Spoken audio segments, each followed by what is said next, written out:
नमस्कार, आप देख रहे हैं बिस्तक और मैं हूं आपके साथ श्रेया ठाकुर।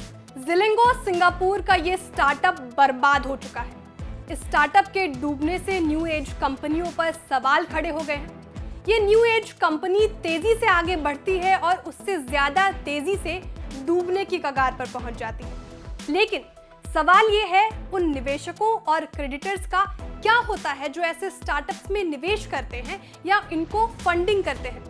ज़िलिंगो में पैसा लगाने वाली कंपनियों और क्रेडिटर्स का दर्द भी यही है। एक समय था ज़िलिंगो सिंगापुर का सबसे तेजी से उभरता स्टार्टअप था।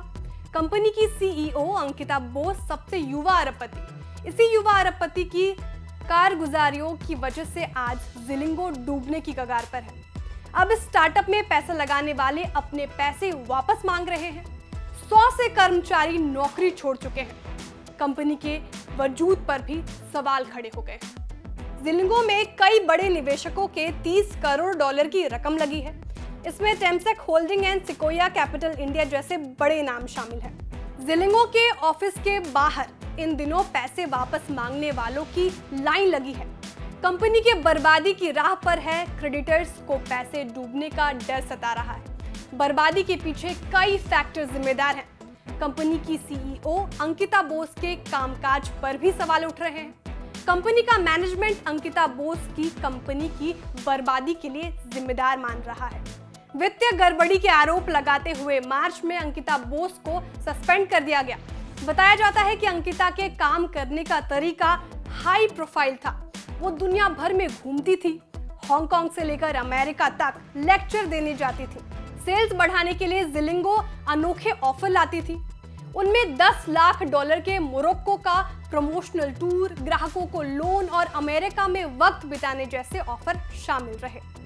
एक और अहम बात ये सामने आई है कि ज़िलिंगो की खस्ता हालत के पीछे अंकिता बोस और उनके लंबे समय से सपोर्टर रहे शैलेंद्र सिंह में पनपा विवाद भी जिम्मेदार है। रिपोर्ट में कहा गया कि पहले इन दोनों के बीच अच्छा रिश्ता था, लेकिन बाद में संबंध में खटास आ गई और दोनों के बीच दूरियां पनप गई। शैलेंद्र सिंह सिकोया इंडिया के मैनेजिंग डायरेक्टर हैं। ज़िलिंगो की बर्बादी के पीछे कमजोर कॉर्पोरेट गवर्नेंस को भी जिम्मेदार बताया जा रहा है।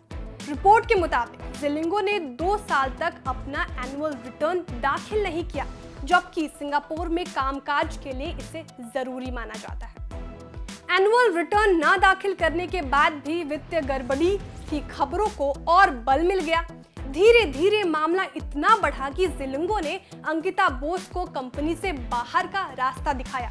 बोस देहरादून की रहने वाली हैं, जिनकी पढ़ाई मुंबई में हुई है। अंकिता बोस के कामकाज का महत्व इसी बात से समझ सकते हैं कि उनका नाम कभी फोर्ब्स और फॉर्च्यून के लिस्ट में शामिल हो चुका है। फिलहाल ज़िलिंगो की बर्बादी ने एशिया में बढ़ रहे ई स्टार्टअप के भविष्य पर सवाल खड़े कर दिए हैं।